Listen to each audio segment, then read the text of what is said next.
Financial freedom. Grant Sabatier. Having $1 million in the bank and being able to retire at age 30 sounds like the dream, right? Well, Grant Sabatier made it a reality and shares how to do so in Financial Freedom. Money is probably one of the most stressful things to worry about, but in fact, managing your money and making it grow is not rocket science. Sabatier shows how you can optimize your lifestyle, make your money go further, and still have fun along the way. Get ready to learn how to reach financial independence. The road to financial independence. Grant Sabatier tried to follow the conventional path to wealth and security. He went to a top university, studied hard, and got good grades, and even managed to secure a job offer before graduating. He then started working for an analytics company, thinking that he was on the sure path to financial independence. However, he was making big trade-offs. His office was a 4-foot-wide cubicle in a scarcely ventilated, dark office park 2 hours away from where he lived. His job was so exhausting that when he got home, he would not be able to do much except for watch some TV. Nevertheless, he was so worried about his next day at work that he would not be able to go to sleep before eventually crawling out of bed again the next morning at 4:50 a.m. And for what? Sabatier was living from paycheck to paycheck as he made just about enough money to cover his expenses. He did not save any money, and eventually was fired from his job because he was not making the company enough money either. That was how he found himself back with his parents, aged 24, with $2.62 in his bank account. If this story sounds familiar to you, you are not alone in that. According to surveys, 69% of Americans have less than $1,000 in savings, so they live just one disaster away from poverty and homelessness. The situation is even more dire for millennials. In the U.S., millennials have an average income of $35,592 a year, which is less than half of what their parents made at the same age. On top of that, the average student loan debt is $36,000. So it is no wonder that retirement in 3 or 4 decades seems impossible to most. Sabatier decided that he had had enough. He wanted financial independence, which, for him, meant saving $1 million and retiring as soon as possible. And after studying countless books and blogs on financial advice, he actually managed to do so 5 years later. The good news is, you can do it too. And it is a lot easier than you might think. The way you have been taught to think about money is incorrect, incomplete, or obsolete. You don't have to give up on the small things you enjoy or track every penny you spend in order to become financially independent. All it takes is a different approach to thinking about and looking at money. 7 stages of financial freedom. Before you can start your journey toward financial freedom, you need to figure out your goal. What exactly does financial freedom mean to you? Maybe it means having $1 million in your bank account, but maybe it just means having enough money to work part-time and spend more time with your family. Financial freedom ultimately comes down to a few factors: where you live, what kind of life you want to live, and what brings you joy.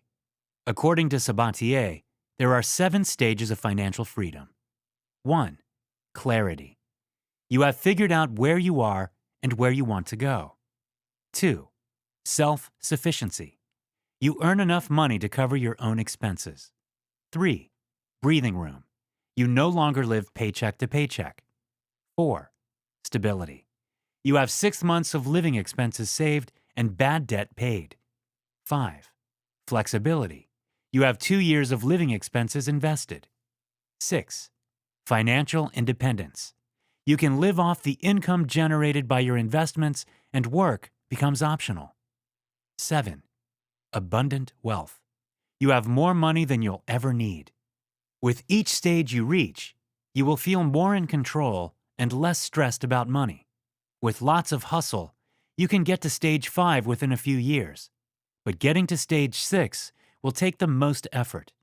This step requires you to make money, save it, and invest it, which will take up a lot of your time. But all the time you invest will eventually translate into freedom for you. What is your number?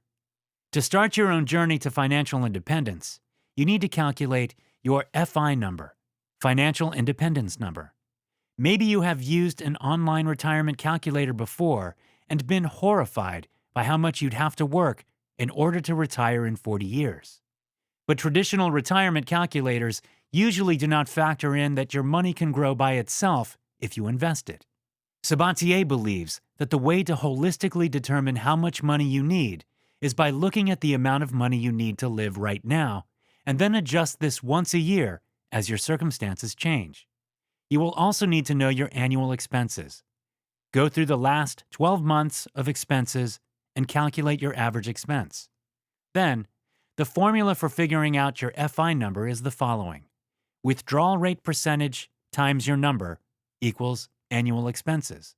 So, for example, if you were to spend $50,000 a year and you were withdrawing at the recommended rate of 4%, that would make your FI number $50,000 divided by 0.04 equals $1,250,000. Where are you now? Once you have figured out your goal, you should get some clarity on your finances. Where are you now on your road to financial independence? To find this out, you will have to calculate your net worth, which is probably the most important number in your financial life. Your net worth is the difference between your assets and your liabilities. Your assets are anything that you own that has value, like cash, jewelry, a house, a car, or investments.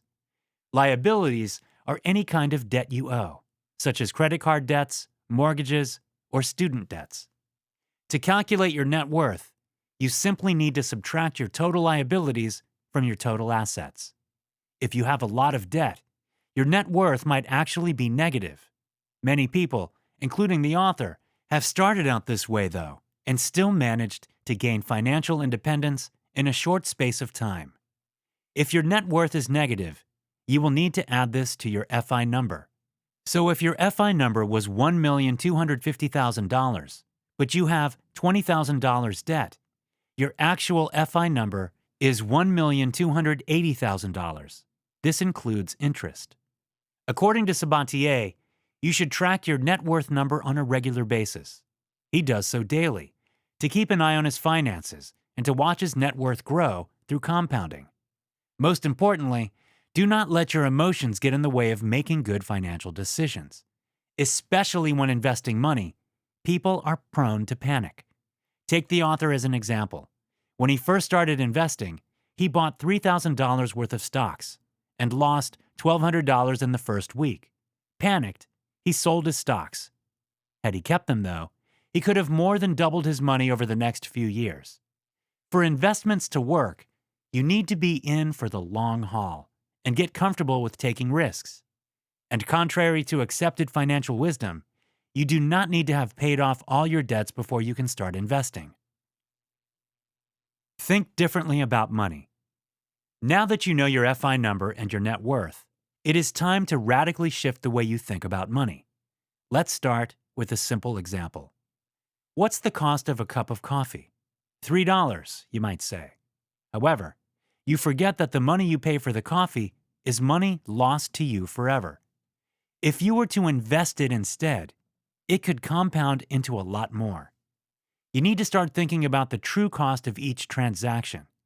If you want to make the most of your money, you need to be mindful of how you spend it.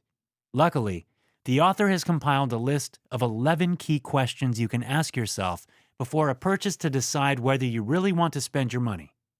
You do not need to ask these before every purchase you make, but maybe save them to your phone or carry a copy in your wallet to stop yourself from spending money unnecessarily.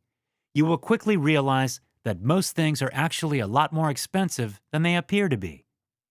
Before you can ask these questions, you will need to know your real hourly rate, how much money you are actually making.